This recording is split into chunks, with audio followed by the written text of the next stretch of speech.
Welcome student. आज हम directing का part 3 chapter number 6 OCM BA class 12 Gujarat board English medium उसका जो लेसन है हम आगे बढ़ाएंगे। पार्ट 1 पार्ट 2 हमने ऑलरेडी यहाँ पे डिस्कस कर लिया है। चैप्टर जो 6 है उसमें का ये पार्ट 3 है, उसमें हम कम्युनिकेशन, उसकी methods, formals, informal communication, barriers उसके जो है और उसमें से कैसे हम बाहर आएंगे उनके टॉपिक की डिस्कशन करने वाले हैं। तो डायरेक्टली हम ये चैप्टर स्टार्ट करते हैं। ओके, पहली स्लाइड उसमें आ रही है कम्युनिकेशन। उसके यहाँ पे डेफिनेशन दी हुई है। यहाँ पे दो डेफिनेशन है। पहली डेफिनेशन जो है उसमें क्या है, communication is the process of exchange of word, letters, instruction and opinion.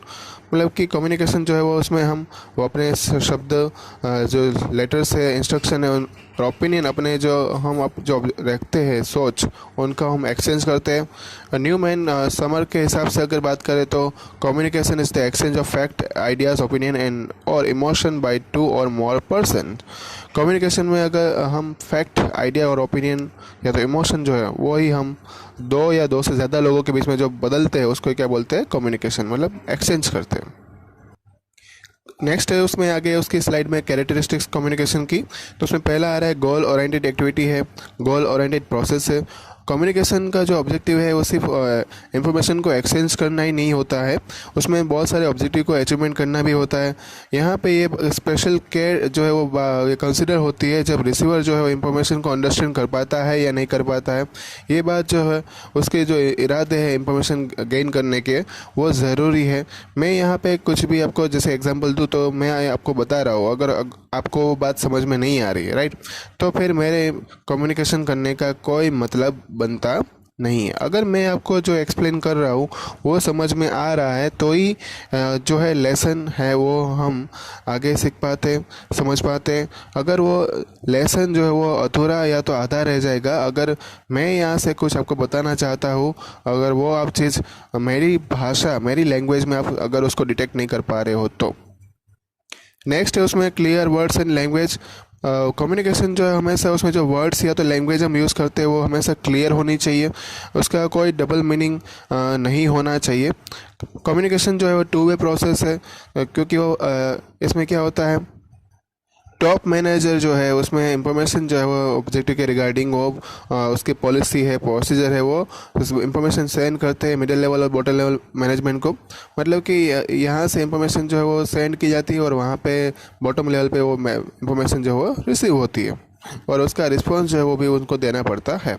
फिर नेक्स्ट है कम्युनिकेशन जो है कंटिन्यूस प्रोसेस है। कोई भी ऑर्गेनाइजेशन जो होती है उसमें कम्युनिकेशन होना ज़रूरी है और परमानेंट है। कम्युनिकेशन प्रोसेस जो है वो बिगनिंग से स्टार्ट हो जाती है बिजनेस के और एंड तक रहने वाली है।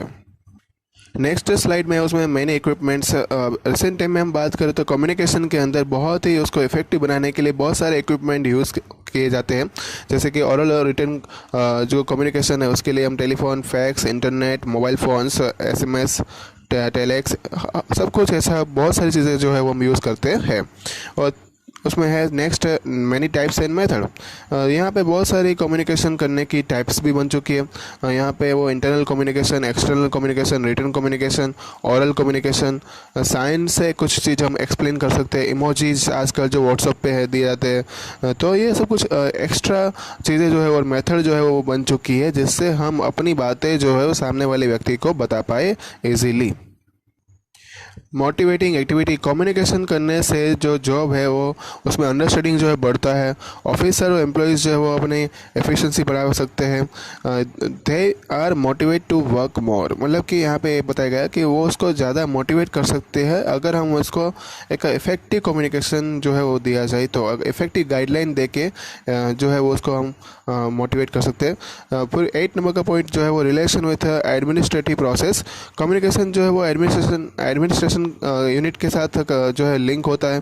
कम्युनिकेशन जो है वो हमेशा इंफॉर्मेशन कलेक्ट की जाती है उसमें और उसमें राइट डिसीजन लिए जाते हैं और प्रॉपर एडमिनिस्ट्रेशन करने के लिए ये कम्युनिकेशन भी प्रॉपर होना ज़रूरी है। नेक्स्ट स्लाइड में है मेथड ऑफ कम्युनिकेशन। उसमें oral, return, visual, audio, video audio visual silence, ऐसे बहुत सारे टाइप्स यहाँ पे बताए गए हैं। ओरल के अंदर जो है conversation, discussion, dialogues, talk, lecture, group discussion, वो सब आता है। रिटर्न के अंदर newspaper, magazine, pamphlet, advertisement, letter writing, manuscript, email, ये सब कुछ इसमें आता है। विजुअल के अंदर हम देखते हैं map, picture, figure, graph, colours, symbol, sign, etc। Audio के अंदर जो है tele recorder, radios, telephones, teleconference. Audio visual के अंदर film, television, internet, computer, video cassettes, etc हम देखते हैं। साइलेंस के अंदर जो है साइलेंट एग्रीमेंट होता है, जैसे कि डिसएग्रीमेंट होता है, गेस्चर हम कह सकते हैं। तो ये सब कुछ मेथड है कम्युनिकेशन करने की। अब नेक्स्ट स्लाइड में आ रहा है टाइप्स ऑफ कम्युनिकेशन। उसके दो टाइप्स है, फॉर्मल और इनफॉर्मल।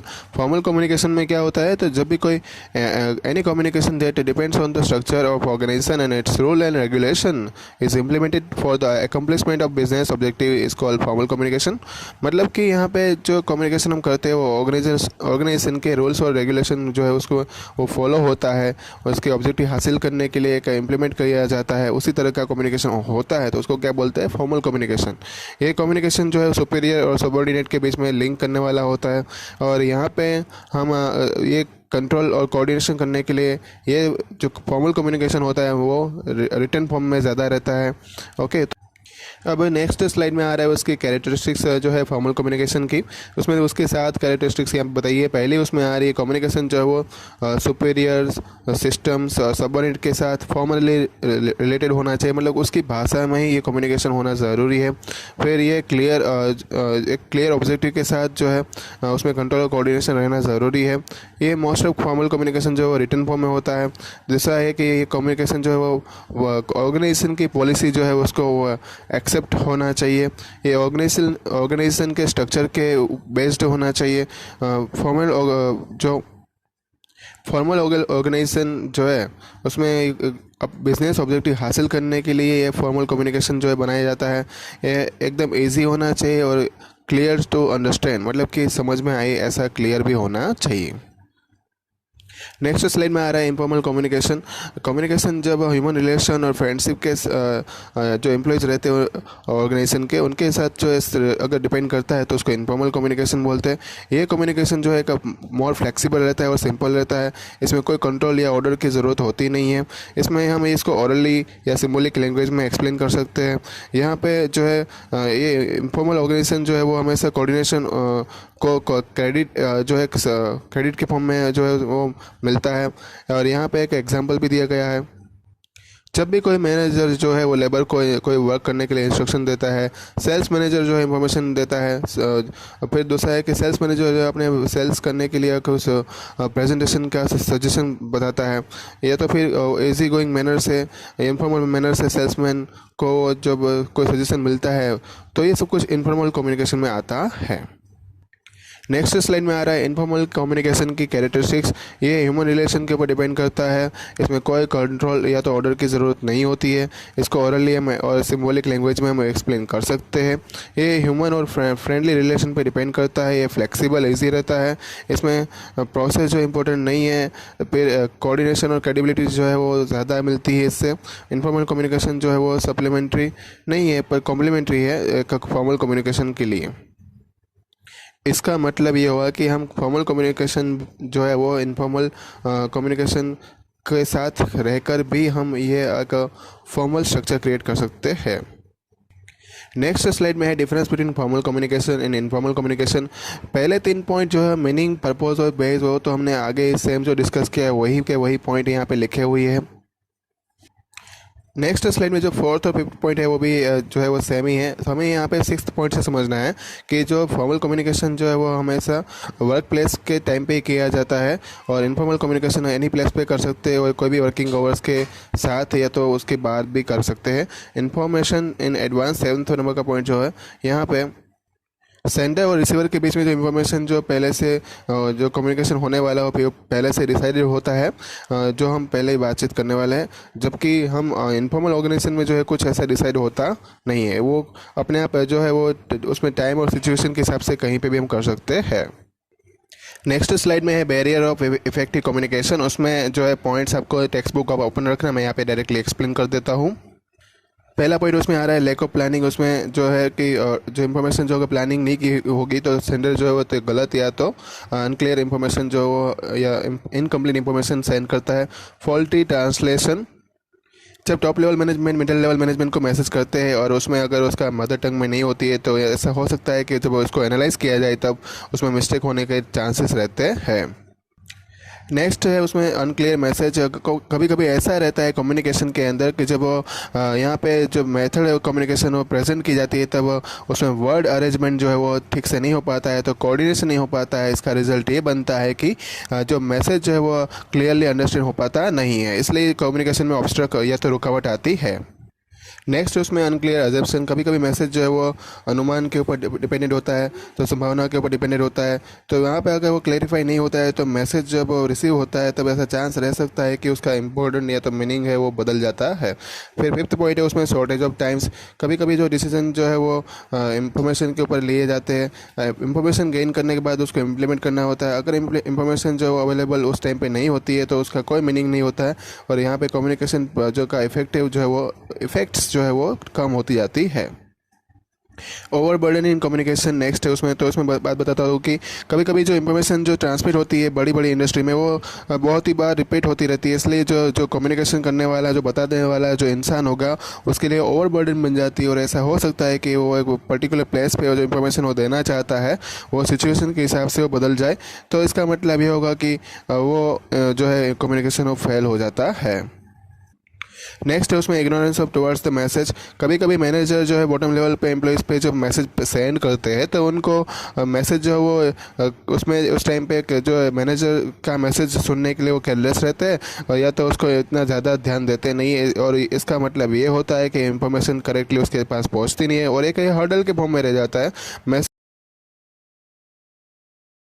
अगर वो इन्फॉर्मेशन या तो मैसेज को इग्नोर करते हैं तो फिर ये कम्युनिकेशन वहाँ पे फेल हो जाता है।